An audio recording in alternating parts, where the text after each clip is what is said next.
Assalamualaikum, my name is Mina. Today our group presented about Islamic finance and SMEs. Islamic finance refers to how individual and business raise funds in accordance with Islamic law. It also refers to the type of investment permitted by law in the matter. It is one of a kind investment for social conscience.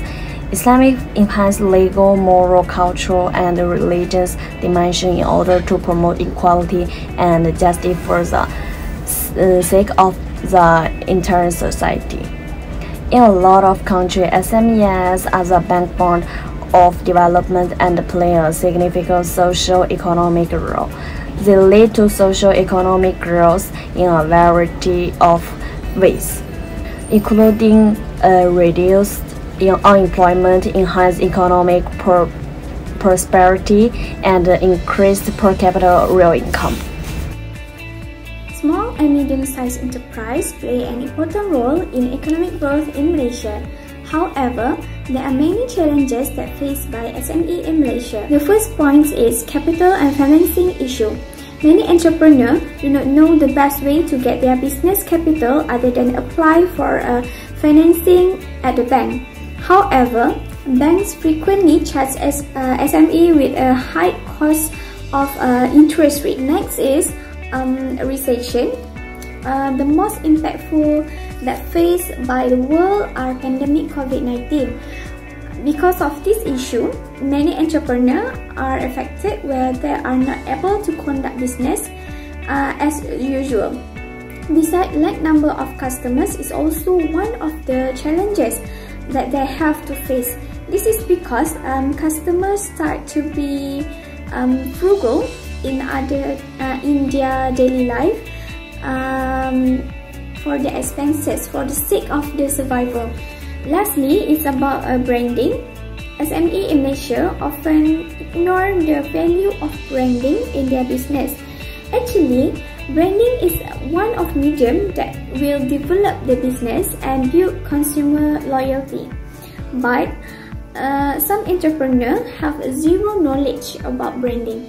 They should join a class to make their personal branding in order to develop their business. So that are the three challenges that are often faced by the SME in Malaysia. As we all know, SMEs who play a significant part in the economy faces three challenges, which are finance, branding, and recession. The problem of finance, on the other hand, is one of the most significant obstacles that SMEs face. The reason is that banks are worried of small businesses and they believe they will have a significant effect if SMEs fail. They are more likely to trust large and well-known firms with financial assistance because banks prefer to charge SMEs a very high interest rate. As a result, SMEs are forced to rely on personal funds due to lack of access to funding and credit. According to some scholars, Islamic finance might be the best option for them, since the goals of Islamic finance are to have fair transactions and entrepreneurship that lead to human welfare by not taking an interest. There are several products such as financing, deposit, insurance products that are available for SMEs to address their financial challenges. And the implication of Islamic finance to SMEs should be analyzed at the market and supply to be supported from a different perspective, and it needs to ensure the implementation is appropriate for SMEs. Islamic finance and SME in Malaysia.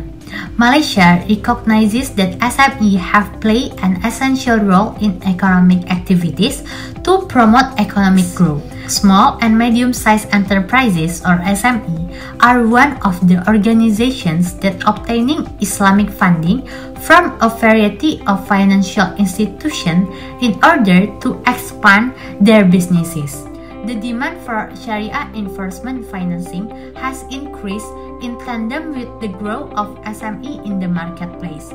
However, there is also a problem related to operational and Sharia requirements, as well as the establishment of a shared regulatory regime to facilitate cross-border transactions. In order to resolve that concerns, the Islamic Development Bank has provided funding to improve the Islamic finance institutional structure. Furthermore, the Malaysian government's master plan proposes expanding SME access to financing. Islamic banking is the most qualifying and significant source of Islamic financing for SME. When estimating how the living conditions of Malaysians change over time, it makes sense to calculate ringgit wages, output, and expenditure. The main issue is whether GDP, whether in ringgit or in US dollars, is a valuable measure of growth. The numerical value of finished goods and services produced in one nation for a year, example, consumed by the final buyer, is determined by GDP. The author broadens the scope of the productivity review to include the 12 most important service-producing industries. GDP per capita does not include other variables that may be relevant to overall well-being.